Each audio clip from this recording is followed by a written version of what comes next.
Well, take that champagne out of the fridge, unwrap that edible, and be careful with the Fent that you kids are into. The drought is over. The Buffalo Sabres are officially in the playoffs for the first time in 15 years, and by virtue of those lovely New York Rangers beating the Detroit Red Wings 4-1 in regulation today. So goodbye to the Red Wings as the Isa plan takes another hit this season. But the first time in 15 years, 14 seasons without the playoffs.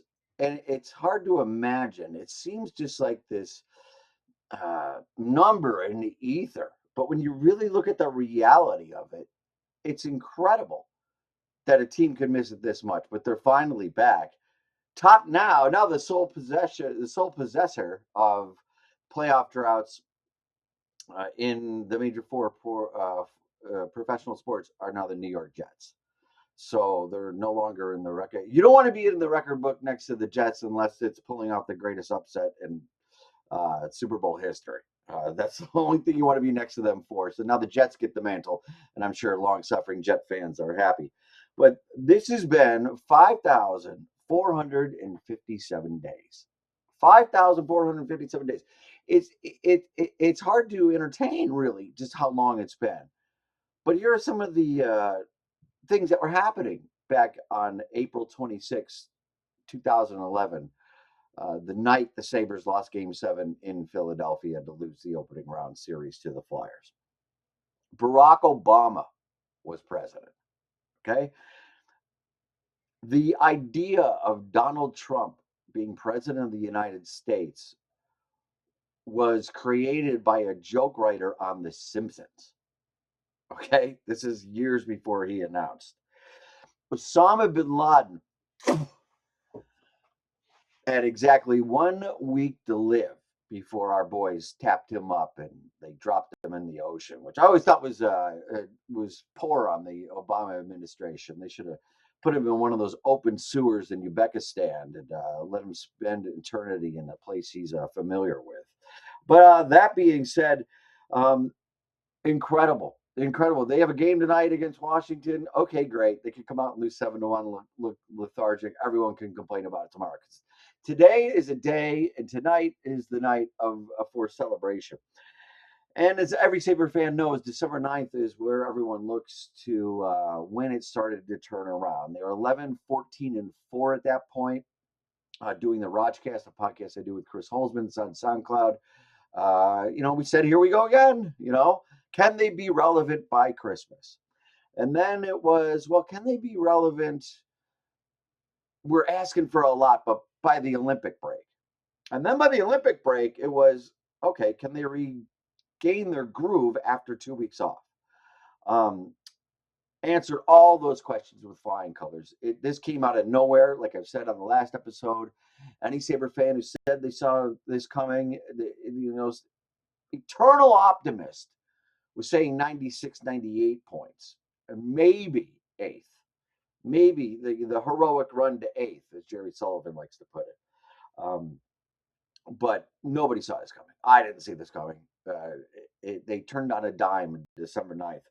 Been 35, 8, and 4 since, which is an incredible clip. And since the Olympics, I was worried about the Olympic breaks. Not going to speak for everyone watching. The 14, 3, and 2 since the Olympic break ended, and they got back on the ice. How did this happen? I guess there's so many. It's completely unexpected, but how did it happen? I mean, there's things you can point to since that night on December 9th. Kevin Adams was just recently fired. Now, Kevin Adams should get some credit. He did put some of these pieces together. He didn't piece it all together, but he did have a hand in this. And it's kind of funny. Like, you can think about, well, who's the GM of the year?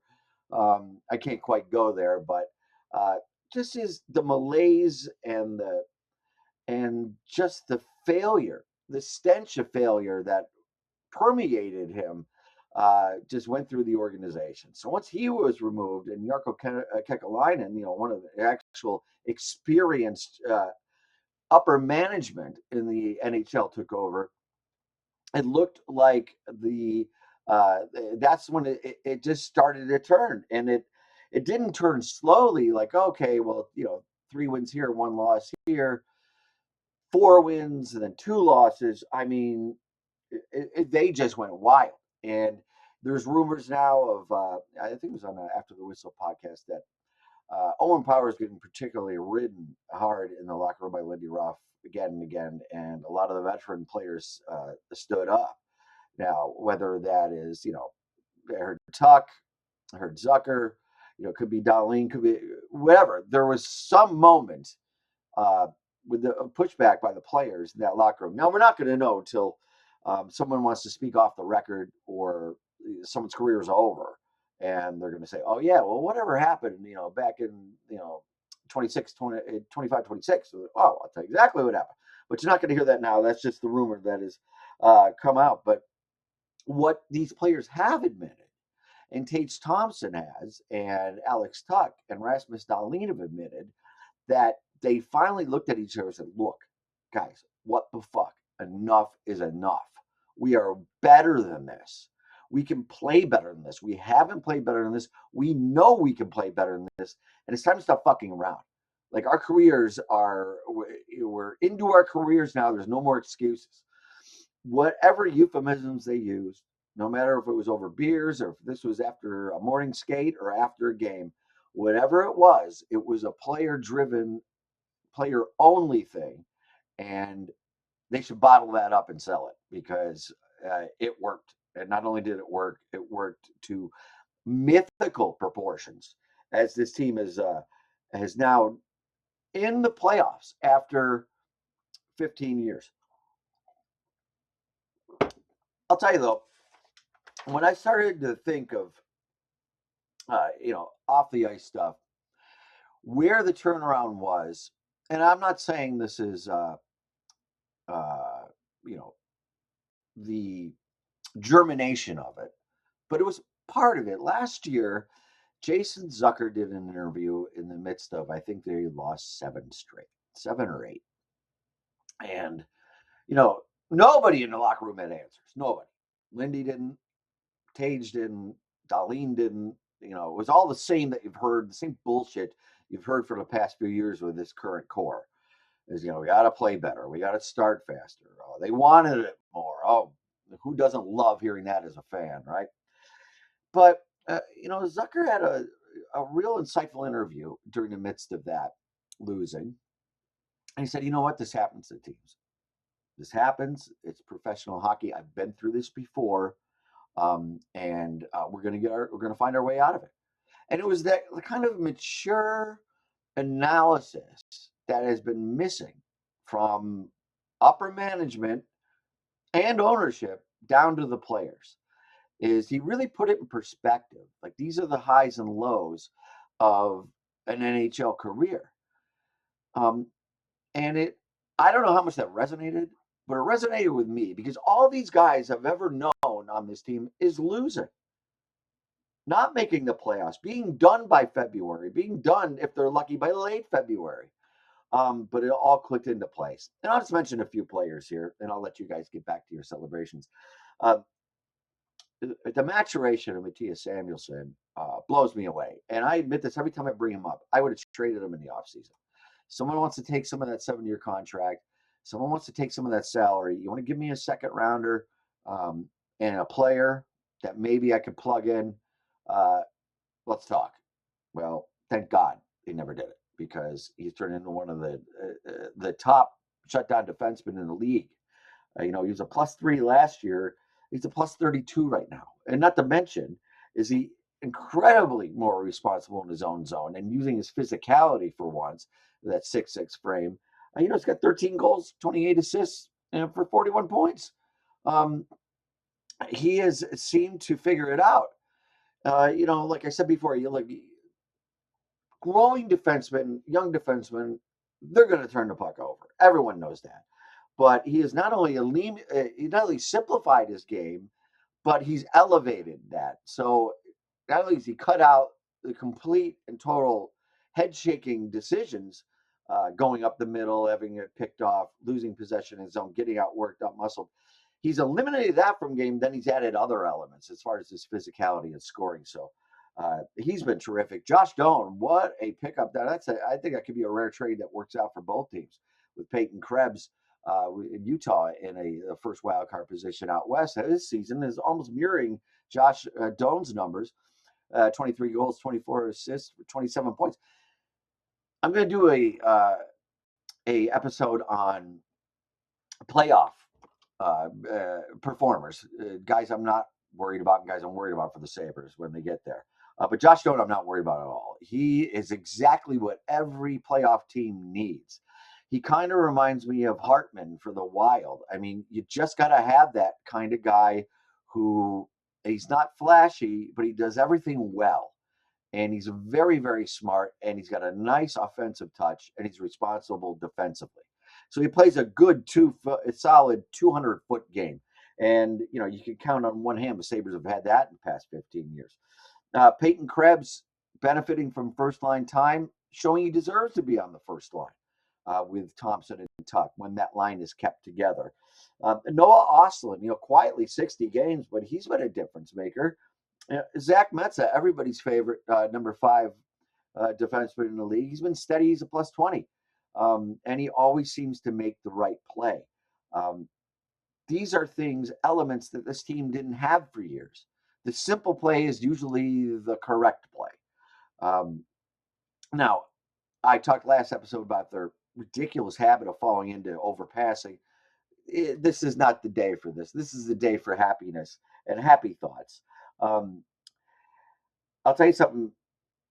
Lindy Ruff as well. He must have really heard the truth from his team, and he has pushed all the right buttons, especially when it comes to goaltending. He's been very adroit this season at splitting up the workload between Alex Lyon and UPL. UPL's got 19 wins. Lyon's got 20. And then you have Ellis there kind of chipping in here and there as your emergency backup and occasional starter. So he's played the cards really well with his goaltenders.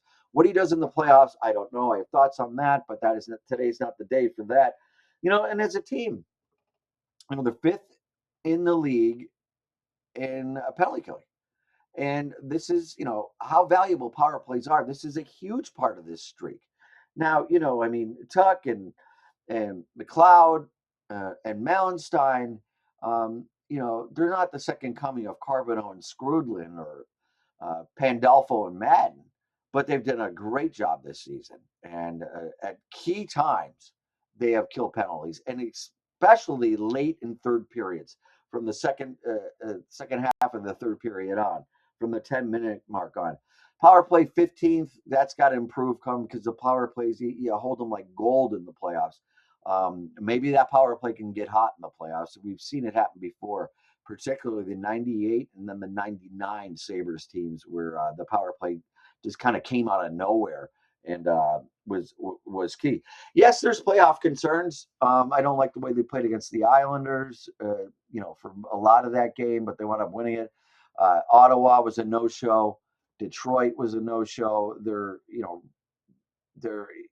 running into these teams that are completely desperate. Washington has 85 points. They can't lose. They look around the room and look at each other. Guys, we can't fucking lose another game. They played 76. They got 6 left. There's no way they can lose another game. They're going to face this. And then, of course, you start off the week with the mother of all regular season battles here in the last week and a half against Tampa. And interesting who's going to start in net, probably UPL, and that should give you a little indication how Lindy's thinking maybe towards the playoffs. But that's then, and this is now. Over 15 years, 14 seasons. Obama was president. Osama bin Laden was still breathing. We were all a hell of a lot younger, but there it is. So enjoy this day. The critiques, they'll follow, but sit back, relax, and all us hardcore Sabre fans that have sat through this drought, enjoy the fact that your loyalty is finally paid off.